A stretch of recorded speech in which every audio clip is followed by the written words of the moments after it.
إن الحمد لله نحمده ونستعينه ونؤمن به ونتوكل عليه ونعوذ بالله من شرور أنفسنا ومن سيئات أعمالنا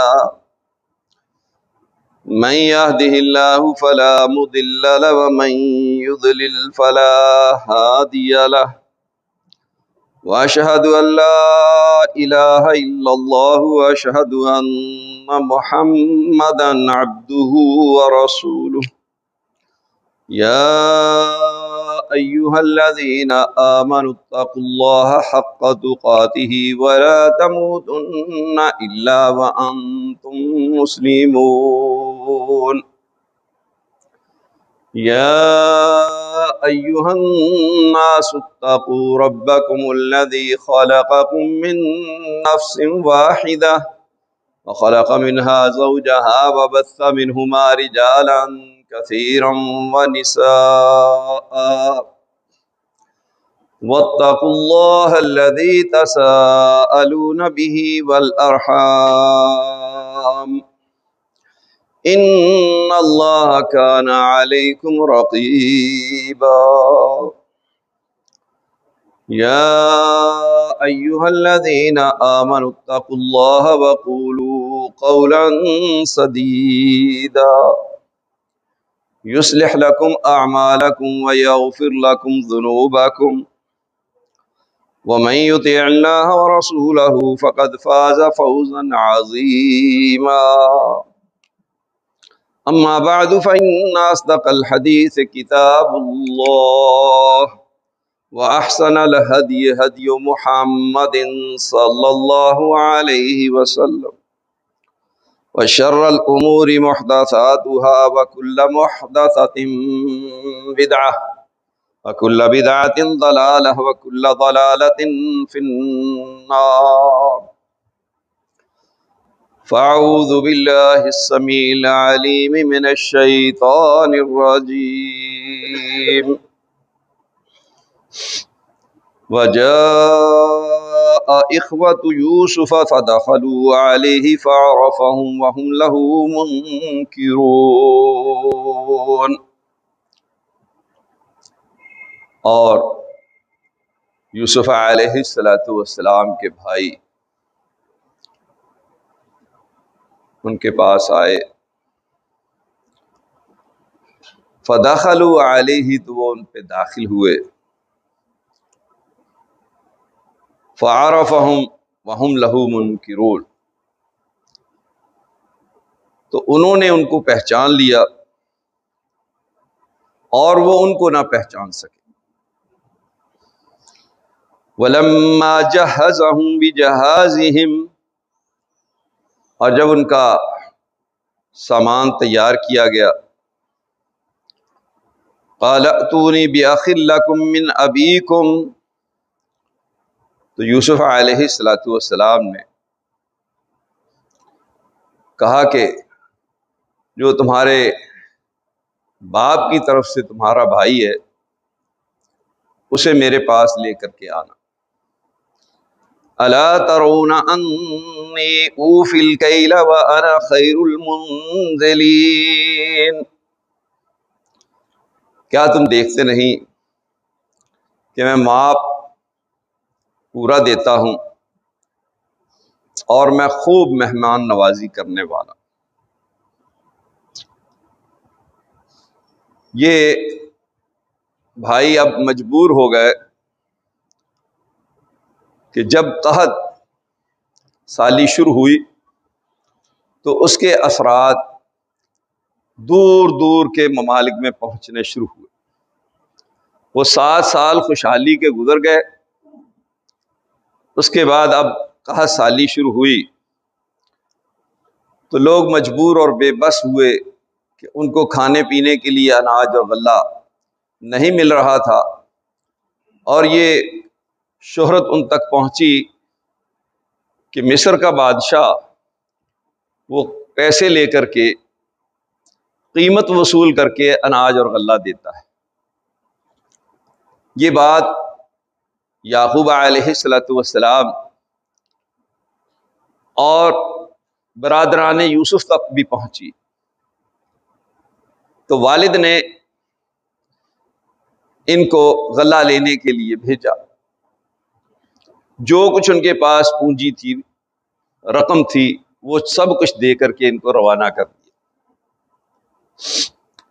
یہ یوسف علیہ السلام کے پاس ان کے دربار میں داخل ہوئے، داخل ہوتے ہی انہوں نے بھائیوں کو پہچان لیا اور وہ ان کو نہیں پہچان سکے، اور انہوں نے اپنے مرتبہ مقام اور نبی ہونے کے ناطے سے اپنی خاندان کی روایات کو برقرار رکھتے ہوئے ان کی خوب خاطر مدارت کی، مہمان نوازی کی، بڑا عمدہ اور اچھا سلوک کیے۔ اس دوران میں ان سے انہوں نے پوچھا کہ تم کتنے بھائی ہو، انجان بن کر کے، تمہارے والد صاحب کیا کرتے ہیں، ساری تفصیلات جب معلوم ہو گئی تو انہوں نے اس دوران میں یہ بھی بتایا کہ جی ہم 10 بھائی اناج غلہ لینے کے لیے آپ کے پاس آئے ہیں، پیچھے ہمارا ایک بھائی جو ہماری دوسری والدہ سے ہے وہ ان کے پاس ہے، اور دوسرا ایک بھائی وہ جنگل میں کہیں گم ہو گیا تھا، وہیں اس کی موت واقع ہو گئی۔ جھوٹ ہمیشہ جھوٹ رہتا ہے اور سچ ہمیشہ سچ ہوتا ہے، اور یہ ہمارا عام مشہور قول بھی ہے کہ سانچ کو آنچ نہیں، سچ ہمیشہ سچ ہی رہتا ہے۔ تو اب جھوٹ تھا، انہوں نے ظاہر نہیں کیا، لیکن یہ معلوم کر کے جب ان کو اناج اور غلہ جو ان کی ضرورت تھی وہ ان کے لیے تیار کر کے ان کے بوروں میں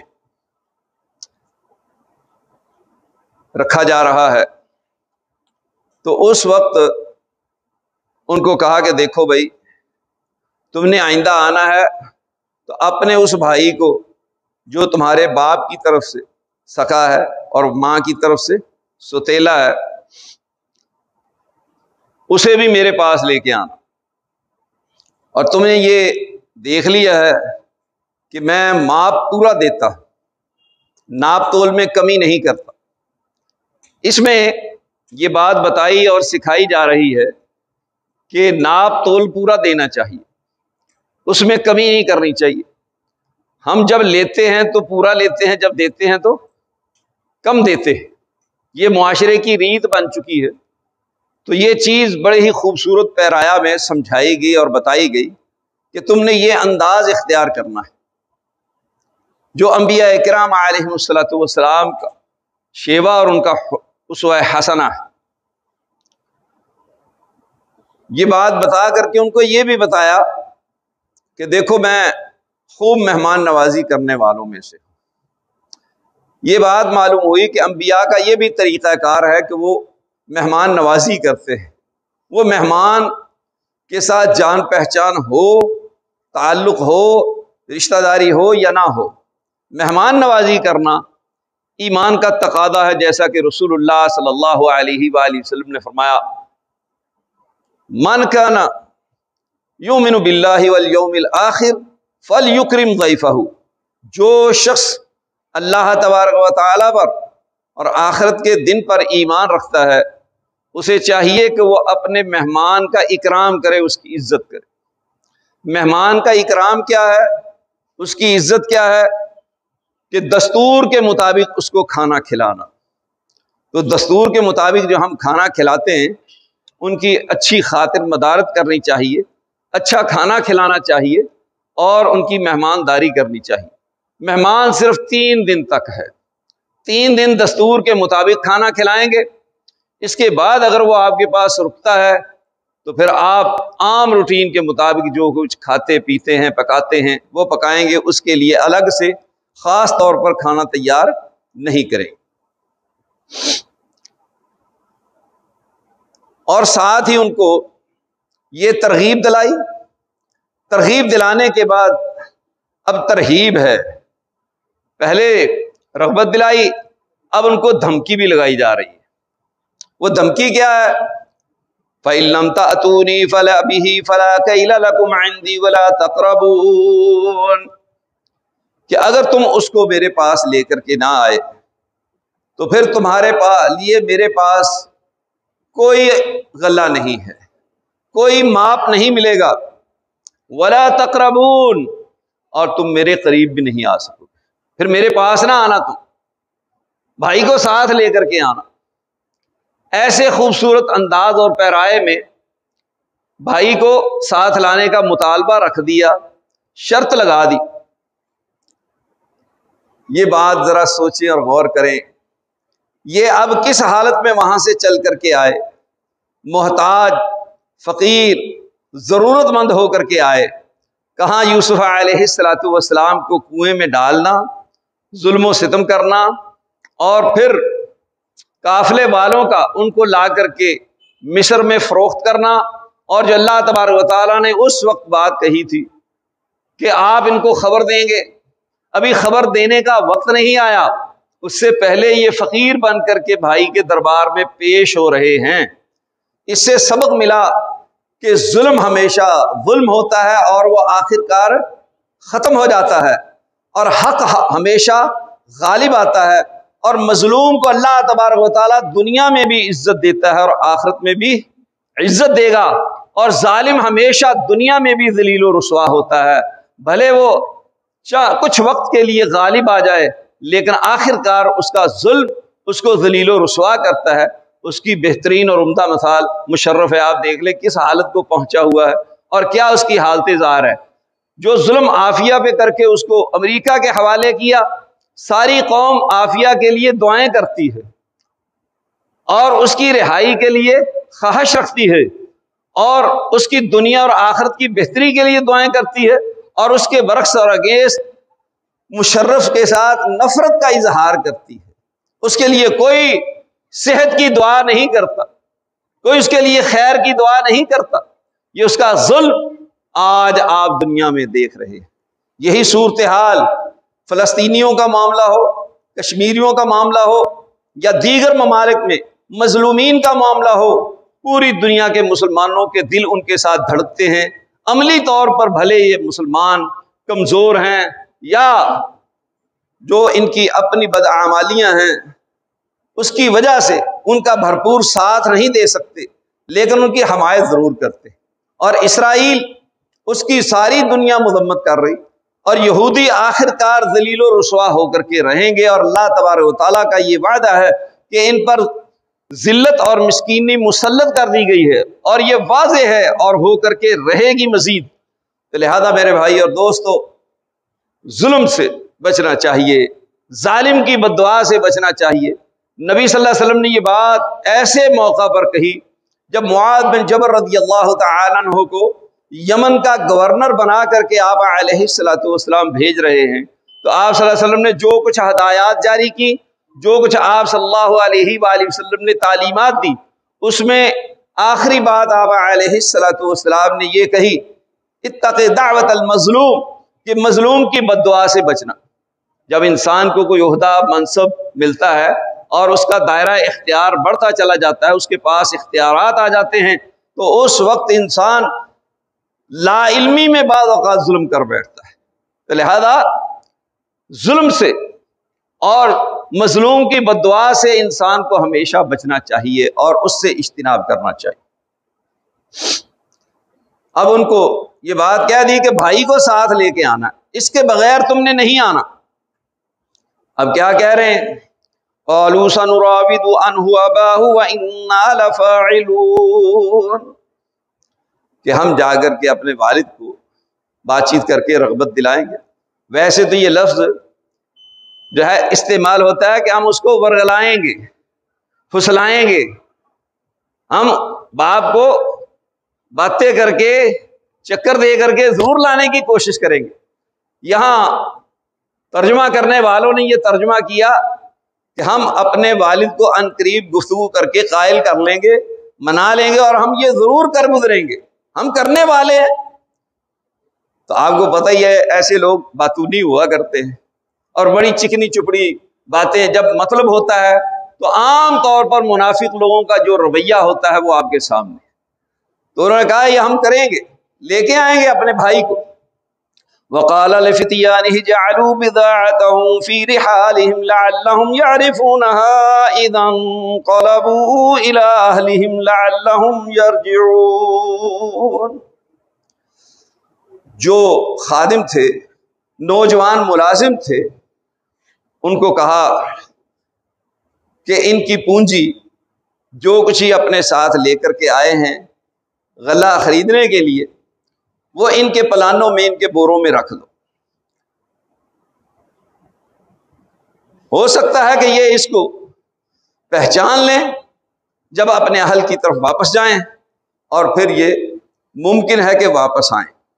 یہ بات پیش نظر تھی کہ ہو سکتا ہے کہ جو کچھ گھر میں پونجی تھی والد نے وہ ساری ہی دے دی ہو، اور اگر دوبارہ ان کے پاس پونجی نہ ہوئی تو یہ آ نہیں سکیں گے۔ اور پھر ویسے بھی بھائی ہونے کے ناطے سے خیال کر رہے ہیں کہ والد کس طریقے سے ان کی ضرورت پوری کر رہے ہوں گے، کیسے انہوں نے یہ پیسے جمع کر کے، پونجی جمع کر کے ان کو دی ہوگی۔ یہ ساری باتیں پیش نظر رکھتے ہوئے کہا کہ اناج میں، غلہ میں، ان کے بوروں میں یہ رقم رکھ دو، جا کر کے جب یہ گھر میں دیکھیں گے کہ ہمیں پونجی مل گئی ہے تو ان کو خوشی بھی ہوگی، پھر ان کو آنے کے لیے آسانی بھی ہوگی، اور ان پر یہ بات واضح ہوگی کہ بھئی بادشاہ واقعتاً ہمارے ساتھ خیر خواہی کرنے والا ہے، ہمدردی رکھنے والا ہے، اچھا سلوک کرنے والا ہے۔ یہ بات بھی معلوم ہوئی کہ برادران یوسف کا رویہ ہمیشہ یہی ہوتا ہے۔ یہ تلمی بن گئی، جب برادران یوسف کہا جاتا ہے تو اس سے فوراً بات سمجھ آتی ہے کہ یوسف علیہ السلام کے بھائیوں نے ان کے ساتھ جو کچھ ظلم و ستم کیا وہ پورا واقعہ سامنے آ جاتا ہے۔ اور یہ ہر گھر کے اندر، ہر خاندان کے اندر برادران یوسف ہوتے ہیں، الا ماشاء اللہ الا من رحم ربی۔ آپ دیکھ لیں، کسی سے کہانی سن کے دیکھ لیں، کسی سے بات چیت کر کے دیکھ لیں، آئے دن ہمارے پاس لوگ فیصلے کروانے کے لیے آتے ہیں، فتوے لینے کے لیے آتے ہیں، اور اپنے جھگڑے لے کر کے آتے ہیں، جی ہمارے درمیان میں فیصلے کر دیں، ہماری بات چیت سنیں، ہمارے ظلم اور ستم کا جو معاملہ چل رہا ہے درمیان میں وہ ختم ہو جائے۔ تو یہ ہر گھر کی کہانی ہے، یہ صرف یوسف علیہ السلام کا واقعہ نہیں ہے، یہ ہر گھر کی کہانی ہے۔ تو لہذا اللہ تبارک و تعالیٰ نے یہ بات بتا دی اور خبر دے دی کہ برادران یوسف ہر گھر میں ہوں گے، ہر خاندان میں ہوں گے، ہر قوم قبیلہ برادری میں موجود رہیں گے، لیکن تمہیں اس بات کی کوشش کرنی ہے کہ تم نے ان کے ساتھ اچھا سلوک کرنا ہے، اچھا معاملہ کرنا۔ اور اس سے بڑھ کر کے اور کیا معاملہ ہوگا کہ یہ بھائی کس حالت میں ان کے پاس پہنچے، فقیر بن کر کے ان کے پاس آ رہے ہیں اور ان کے در کے محتاج ہو چکے ہیں۔ یہ اللہ تبارک و تعالیٰ کی قدرت ہے۔ اگر انسان صبر سے کام لے تو اللہ تبارک و تعالیٰ مظلوم پر وہ وقت لاتا ہے کہ ظالم اپنے ظلم کا اقرار اور اقبال جرم کرنے کے ساتھ ساتھ معافی کا بھی خواستگار ہوتا ہے۔ یہ ہمارے اور آپ کے بھی مشاہدات ہیں، تجربات ہیں، اور یہ چیزیں ہم دیکھ چکے ہیں، دیکھتے رہتے ہیں، یہ چیزیں ہمارے سامنے ہیں۔ جس آدمی کے ساتھ بھی ظلم ہوا اس نے اگر صبر و تحمل کا مظاہرہ کیا تو اللہ تبارک و تعالیٰ نے ان کے لیے آسانیاں پیدا کر دی، دنیا اور آخرت میں ان کے معاملات بہتر کر دیے، اور ان کی پریشانیاں اللہ تبارک و تعالیٰ نے دور کر کے ظالموں کو ان کے انجام تک ہی نہیں پہنچایا، بلکہ ان سے یہ اقرار اور اعتراف بھی کروایا کہ آپ سچے ہیں، آپ حق پر ہیں، ہم باطل پر ہیں، آپ مظلوم ہیں، ہم ظالم ہیں۔ انبیاء کی سیرت کا مطالعہ کر کے دیکھ لیں، نیک صلحاء لوگوں کی سیرت کا مطالعہ کر کے دیکھ لیں، تاریخ کا مطالعہ کر کے دیکھ لیں، یہ بات روز روشن کی طرح واضح ہے۔ اب یہ مزید ان کے ساتھ حسن سلوک کیا گیا کہ ان کے ساتھ یہ ان کی پونجی جو ہے وہ ان کے بوروں میں رکھ کر کے، اناج میں رکھ کر کے ان کو دے دی گئی۔ فلما رجعوا الى ابيهم قالوا يا ابانا منع منا الكيل فارسل معنا اخانا نقتل وانا له لحافظون۔ یہ ان کی فطرت، اس کا ذرا اندازہ لگائیں۔ جب وہ اپنے والد کے پاس واپس پہنچے تو وہاں پہنچ کر کے انہوں نے یہ نہیں بتایا کہ بادشاہ نے ہمارے ساتھ کیا حسن سلوک کی، ہمیں شاہی مہمان بنایا، ہماری کیا خاطر مدارت کی، ان کی اچھائیاں بیان کرنے کی توفیق نہیں ہوئی۔ بات یہاں سے شروع کی جو باپ کو تکلیف دینے والی اور جو سازشی لوگوں کا طریقہ کار ہوتا ہے۔ اللہ اکبر۔ جب اپنے والد کے پاس پہنچے تو کہتے ہیں ہمارے ابا حضور ہم سے ماپ غلہ روک دیا گیا۔ اب آپ بتائیں کہ پہلے جا کر کے والد کو اگر پوری کہانی سناتے، حسن سلوک سناتے، خاطر مدارت بتاتے، مہمان نوازی بتاتے، اور بتاتے کہ وہ بڑا اچھا بادشاہ ہے، اس نے ہمارے ساتھ بڑا اچھا سلوک کیا، بڑی ہماری خدمت کی گئی، شاہی مہمان ٹھہرایا گیا، یہ ساری باتیں بتاتے تو والد کا دل خوش ہوتا۔ یہ بات نہیں کی، بات یہاں سے شروع کی، لو جی وہ اناج غلہ روک دیا جی، اب منع کر دیا گیا، ہم جا ہی نہیں سکتے۔ ہمارے ساتھ ہمارے بھائی کو بھیجیں، ورنہ جو ہے ہمیں اناج غلہ نہیں ملے گا، اس کو بھیجیں گے تو ہم پورا ماپ لے کر کے آئیں گے، غلہ لے کر کے آئیں گے، وَإِنَّا لَهُ لَحَافِظُونَ، ہم اس کی حفاظت کرنے والے۔ آپ کو یاد ہوگا کہ جب یوسف علیہ السلام کو ساتھ لے کر کے گئے اس وقت بھی انہوں نے یہی الفاظ کہے تھے، وَإِنَّا لَهُ لَحَافِظُونَ، ہم اس کی حفاظت کریں گے۔ اب بھی کہہ رہے ہیں کہ حفاظت کریں گے۔ والد نے تجربہ کر لیا ہے، پہلے ان کو آزمایا جا چکا ہے اور ان کے معاملات سامنے آ چکے ہیں۔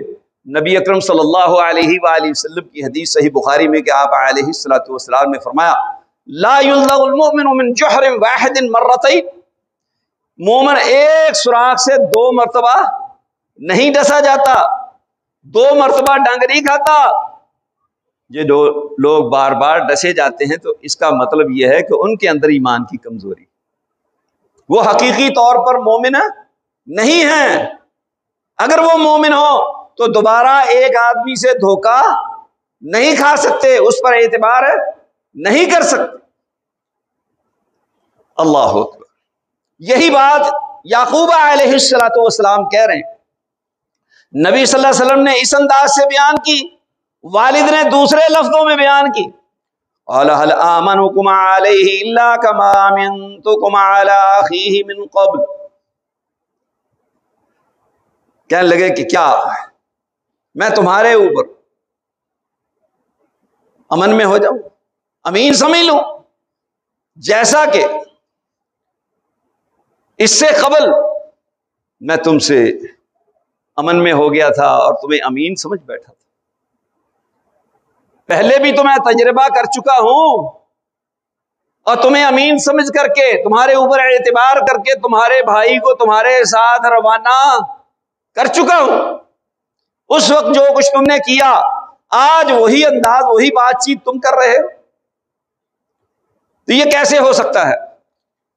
لیکن اللہ تبارک و تعالیٰ سے کسی صورت بھی نا امید نہیں ہوتی، اور کسی مرتبہ و مقام پر کسی موقع پر بھی اللہ تبارک و تعالیٰ کو نہیں بھولتے۔ اس میں ہم سب کے لیے سبق ہے کہ حالات کچھ بھی ہو جائیں، جو مرضی ہو جائے، اللہ تبارک و تعالیٰ کو ہر حال میں یاد رکھنا چاہیے، ہر معاملے میں اللہ تبارک و تعالیٰ کی طرف رجوع کرنا چاہیے۔ تو کہا فاللہ خیر حافظا، بس اللہ تبارک و تعالیٰ بہت بہتر، بہت عمدہ حفاظت کرنے والا ہے، وَهُوَ أَرْحَمُ الرَّاحِمِينَ، اور وہ تمام رحم کرنے والوں میں سب سے زیادہ رحم کرنے والا ہے۔ سب رحم کرنے والوں سے ماں باپ بھی انسان پہ رحم کرتے ہیں، جیسا کہ دعا سکھائی گئی ہے کہ والدین کے لیے یہ دعا کرو رب ارحمہما کما ربیانی صغیرا، اے میرے رب میرے والدین پر ایسے ہی رحم کر جیسا نے کہ انہوں نے میری پرورش کرتے ہوئے بچپن میں مجھ پر رحم کی۔ والدین رحم کرتے ہیں اور اللہ تبارک و تعالیٰ نے یہ رحم 100 حصے ہیں رحم کے، صرف ایک حصہ پوری مخلوق میں تقسیم کر دی۔ رحمت کا ایک حصہ اللہ تبارک و تعالیٰ نے پوری مخلوق میں تقسیم کیا ہے۔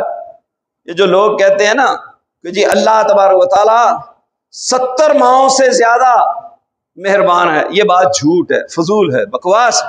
اللہ تبارک و تعالیٰ نے ایک حصہ تقسیم کیا، 100 مائیں کیا کھربہا مائیں بھی ہوں تب بھی اللہ تبارک و تعالیٰ کی رحمت کی مثال نہیں دی جا سکتی۔ اللہ تبارک و تعالیٰ نے خود یہ بات کہی ہے کہ الرحمن فاسأل به خبیرا، اللہ تبارک و تعالیٰ کتنا مہربان ہے کسی باخبر عالم سے پوچھے، وہ آپ کو بتائے کہ اللہ تبارک و تعالیٰ کتنا مہربان ہے۔ اللہ تبارک و تعالیٰ نے خود یہ بات کہہ دی ان رحمتی غلبت علی غضبی، کہ میری رحمت میرے غضب پر غالب آ چکی ہے، تو لہذا کہا کہ وہ سب رحم کرنے والوں میں سب سے زیادہ مہربان ہے، رحم کرنے والا ہے۔ آپ دیکھتے نہیں ہیں یہ چرند پرند درند یہ اپنے بچوں پہ رحم کرتے ہیں، کیسے ان کی پرورش کرتے ہیں، کیسے ان کی حفاظت کرتے ہیں، کس طریقے سے ان کو دشمن سے بچا کر کے رکھتے ہیں، کیسے ان کی حفاظت کرتے ہیں۔ تو یہ اللہ تبارک و تعالیٰ ارحم الراحمین یہ بات سمجھا دی کہ اللہ کی رحمت سے انسان کو کبھی بھی اور کسی بھی حالت میں نا امید نہیں ہونا چاہیے۔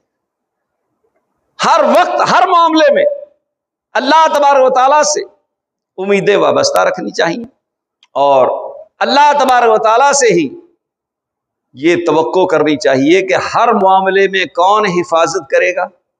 اللہ تبارک و تعالیٰ حفاظت کرے گا۔ جتنے بھی آپ کے کرندے ہوں گے، حفاظت کرنے والے ہوں گے، ہو سکتا ہے کہ وہ کسی بھی وقت میں بے وفا ہو جائیں۔ سلمان تاثیر گورنر کو کس نے قتل کیا؟ اس کے گارڈ نے قتل کیا نا، اس کے محافظ نے اس کو قتل کر دیا۔ اللہ تبارک و تعالیٰ ایسا حفیظ ہے، ایسا حفاظت کرنے والا ہے کہ اس جیسا کوئی اور ہو ہی نہیں سکتا، اس جیسی کوئی حفاظت کر ہی نہیں سکتا۔ کبھی آپ غور و خوض کریں تو آپ حیران ہوں گے کہ بچے جس طریقے سے بھاگتے ہیں، دوڑتے ہیں، شرارتیں کرتے ہیں، دروازہ کھولا اور زور سے چھوڑ دیا، بچہ جو ہی باہر نکلا دروازہ بند ہوا۔ ایک ایک لمحہ میں اللہ تبارک و تعالیٰ کتنی مرتبہ ہماری، ہمارے بچوں کی، ہمارے گھر بار کی، معاملات کی حفاظت کرتا ہے، اس کا ہم تصور بھی نہیں کر سکتے۔ ہر معاملے میں اللہ تبارک و تعالیٰ ہماری حفاظت کرتا ہے۔ یہ جو ہم چلتے پھرتے ہیں، صحت مند ہیں، تندرست ہیں، نظام چل رہا ہے گھر کا، یہ سارے جو کاروبار کر رہے ہیں، جو کام کاج کر رہے ہیں، یہ کس کی حفاظت میں رہ کر کے کر رہے ہیں؟ کون حفاظت کر رہا ہے؟ اللہ تبارک و تعالیٰ حفاظت کر رہا ہے۔ لہذا اللہ تبارک و تعالیٰ کی حفاظت میں ہی انسان کو ہر وقت رہنا چاہیے، اور اس کی طرف ہی ہم وقت رجوع کرنا چاہیے۔ وَلَمَّا فَتَحُوا مَتَاعَهُمْ وَجَدُوا بِضَاعَتَهُمْ رُدَّتْ إِلَيْهِمْ، جب انہوں نے جا کر کے اپنے بورے وہ غلے کے کھولے تو انہوں نے جو پونجی تھی وہ دیکھا کہ لوٹا دی گئی، ان میں سے وہ پونجی برآمد ہو گئی، نکل آئی۔ قالوا یا ابانا ما نبغی هذه بضاعتنا ردت الینا، کہا کہ ابا حضور اب بتائیں کہ ہمیں اور کیا چاہیے؟ هذه بضاعتنا ردت الینا، اور یہ ہماری پونجی، یہ ہماری رقم ہمیں واپس لوٹا دی گئی ہے۔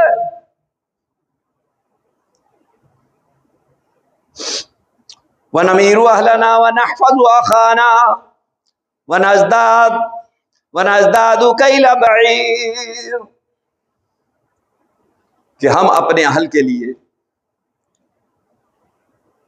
غلہ، طعام، کھانے پینے کی اشیاء اور ضروریات، نمیر کا اطلاق اس پہ ہوتا ہے، وہ لے کے آئیں گے، اور ہم اپنے بھائی کی بھی حفاظت کریں گے، اور ہم ایک اونٹ جو ماپ ہے، جو پیمانہ ہے، اور جو بادشاہ اتنا بھر کر کے دیتا ہے کہ ایک اونٹ پر وہ لادا جاتا ہے، پورے اونٹ، کا غلہ وہ ہم زیادہ لے کر کے آئیں گے۔ ذالک کیل یسیر، یہ جو لے کر کے آئے ہیں یہ تو بہت معمولی اور کم ہے، تھوڑا ہے، ہماری ضرورت پوری نہیں کر سکتا۔ اللہ تبارک و تعالیٰ کی قدرت کاملہ دیکھیے کہ کس طریقے سے یوسف علیہ السلام نے ان کے ساتھ اچھا سلوک کیا، اچھا معاملہ کیا، اور اس کے نتیجہ میں اب بیٹھ کر کے وہ باتیں کر رہے ہیں والد کے ساتھ اور خوش ہو رہے ہیں اس پونجی پر۔ اس سے کیا بات معلوم ہے کہ دنیا کے لالچی آدمی، دنیا کی حرص اور طمع رکھنے والے، آخرت پر ان کا جیسے ایمان اور یقین ہونا چاہیے تھا وہ نہیں ہے، اللہ تبارک و تعالیٰ کے شکر گزار نہیں ہے، یہ پیسے مل گئے تو اسی پہ خوش ہے۔ ذرا ہم بھی اپنا جائزہ لیں، اپنے اپنے گریبانوں میں جھانکیں، ہمارا انداز زندگی تو یہی نہیں ہے؟ کیا ہم بھی اسی طریقے سے خوش ہو کر جو کچھ ملتا ہے ہماری سوچ فکر سے زیادہ ہم اسی کو کافی سمجھ کر کے اللہ تبارک و تعالیٰ کے احکامات کو پسے پش ڈال کر کے بھلا کر کے زندگی نہیں گزار؟ اس وقت جو کچھ عمومی طور پر قوم کی حالت زار ہے وہ اس سے ملتی جلتی نہیں ہے؟ کیا ہمارے اندر بھی یہی لالچ موجود نہیں ہے؟ یہ تو میرے بھائی اور دوستو من حیث القوم الا ماشاء اللہ الا من رحم ربی، پوری قوم منگتی ہو گئی، بھیک مانگنے والے ہو گئے، اور ایسے ایسے طریقے بھیک مانگنے کے اختیار کر رہے ہیں کہ تصور ہی نہیں کیا جا سکتا، سوچا بھی نہیں جا سکتا جن طریقوں سے بھیک مانگی جا رہی۔ ایک ویڈیو میں دیکھ رہا تھا، بوڑھی اماں ہے، وٹس گاڑی ہے اس کے پاس 20-25 لاکھ کی، وہ گاڑی کھڑی کی ہوئی سائڈ پہ اور کھڑی ہو کر کے ماسک لگایا ہوا لوگوں سے پیٹرول کے پیسے مانگ رہی، کوئی 1000 روپیہ دے رہا ہے، کوئی 500 روپیہ دے رہا ہے، یہ اس کا کام ہے کہ گاڑی میں پیٹرول ڈلوانا، اور روز ہی یہ کام کر رہی ہے۔ کوئی اس کے پیچھے لگا ہوا ہے، اس کو دیکھ رہا ہے، تعاقب کر رہا ہے اس کا۔ اس نے جب یہ چیز دیکھی تو اس نے یہ ویڈیو بنائی اور اماں کو کہا کہ میں تیرے پیچھے ہوں کئی دنوں سے اور تیری نگرانی کر رہا ہوں، میں تجھے دیکھ رہا ہوں اور تیری یہ ویڈیو بنائی جا رہی ہے۔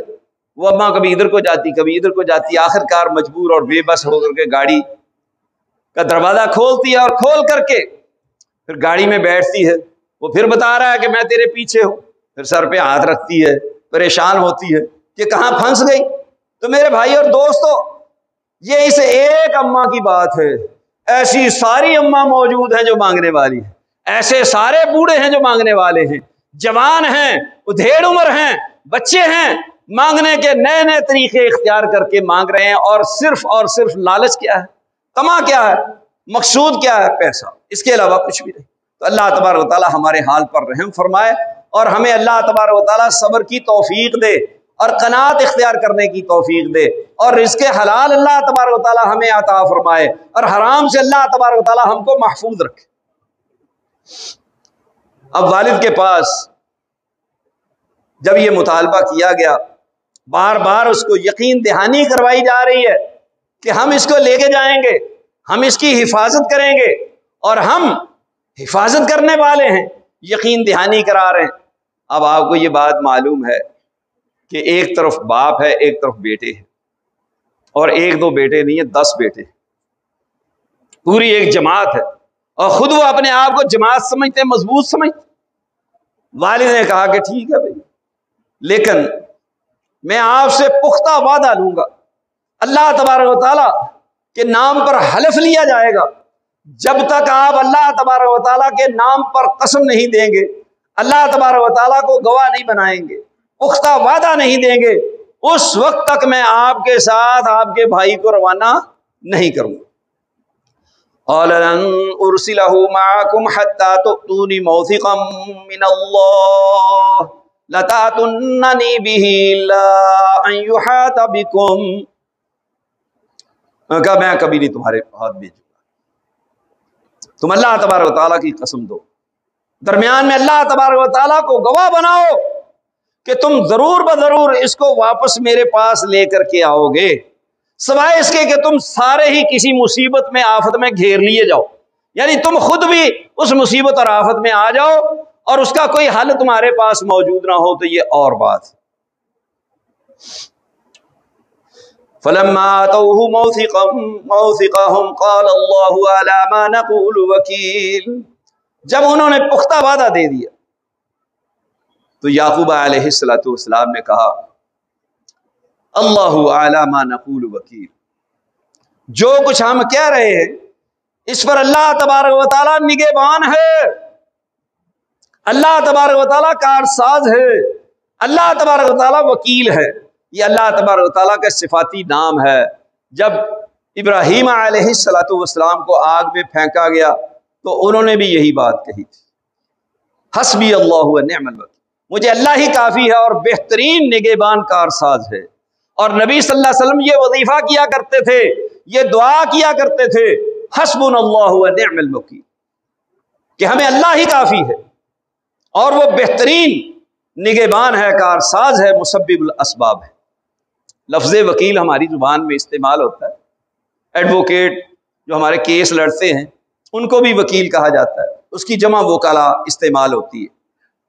وہ پیشہ اختیار کیے ہوئے ہماری وکالت کرتے ہیں، لیکن یہاں پر اللہ تبارک و تعالیٰ کے لیے جو لفظ وکیل استعمال ہو رہا ہے کہ اللہ تبارک و تعالیٰ ہر معاملے میں نگہبان ہے، اور کسی حالت میں بھی اللہ تبارک و تعالیٰ انسان کو بے یار و مددگار نہیں چھوڑتا، اور جو کچھ اس کی حاجات اور ضروریات ہوتی ہے وہ ساتھ ساتھ اللہ تبارک و تعالیٰ پوری کرتا ہے۔ یہ کارساز ہے، یہ مسبب الاسباب ہے، یہ بہترین نگہبان ہے۔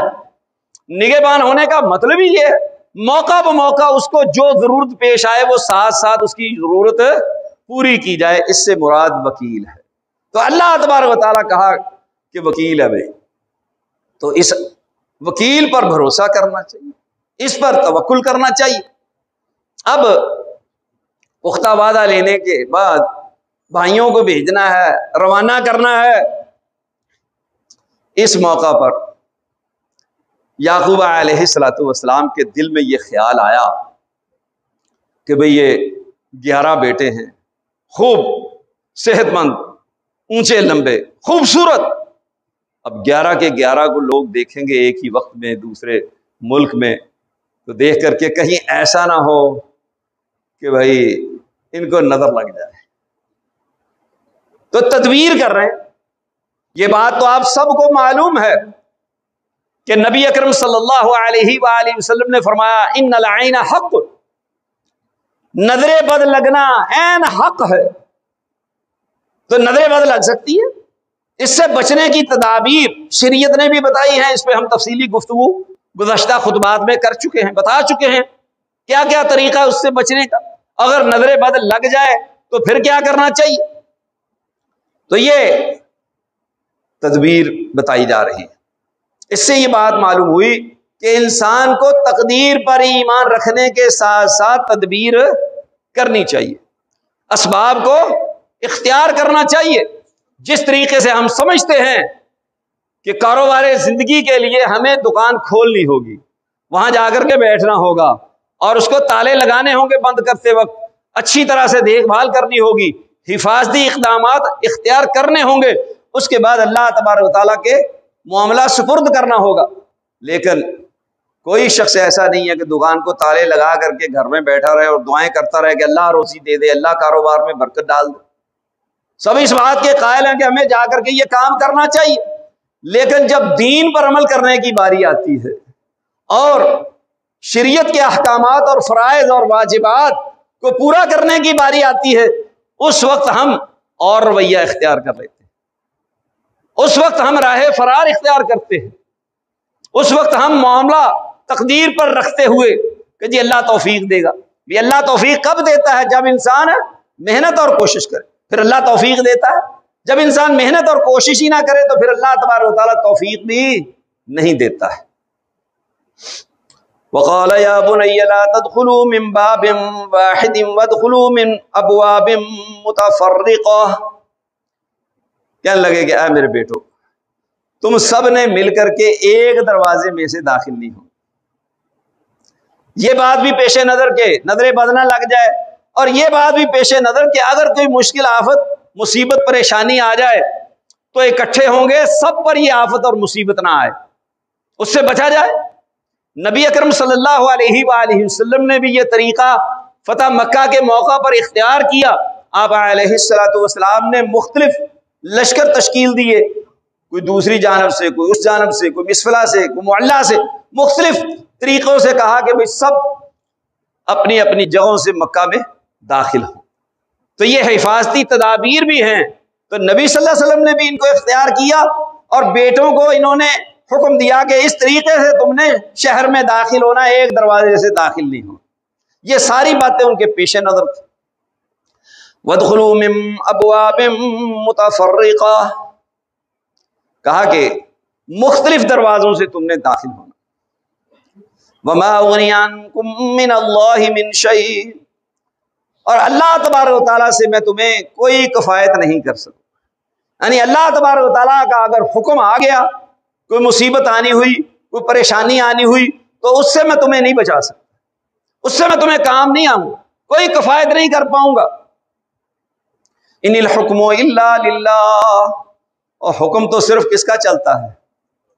اللہ کا چلتا ہے. کس کا حکم غالب آ کر کے رہتا ہے؟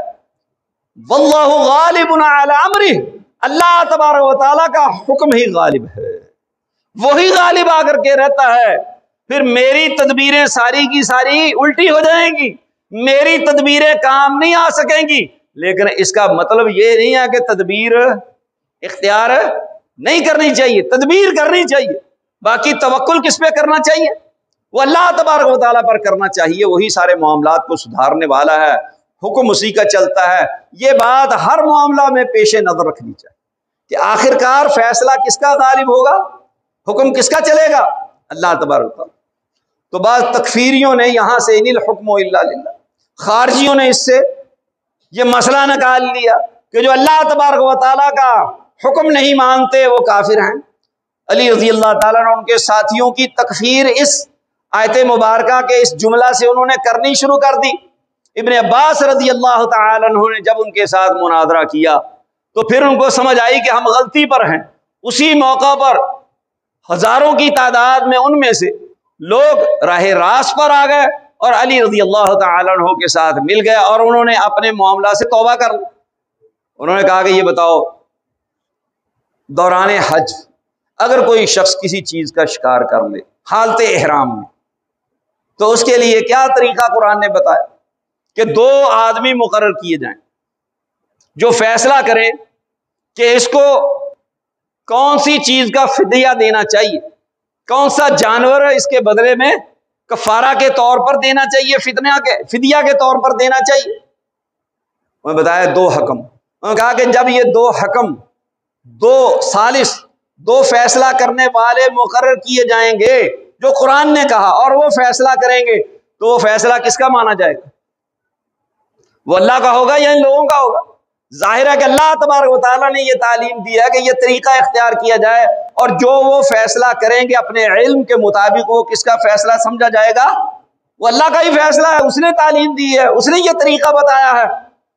تو کہا کہ بتاؤ پھر یہ کفر ہو گیا، یہ تو اللہ کے علاوہ فیصلہ کروایا جا رہا ہے، 2 بندوں سے کروایا جا رہا ہے، اللہ کہہ رہا ہے 2 حکم مقرر کر لو.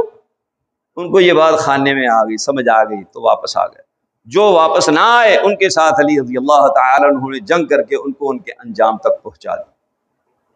تو کہا کہ ان الحکم الا، زندگی کے ہر معاملہ میں حکم کس کا نافذ ہو کر کے رہے گا؟ اللہ تبارک و تعالیٰ کا نافذ ہو کرے گا.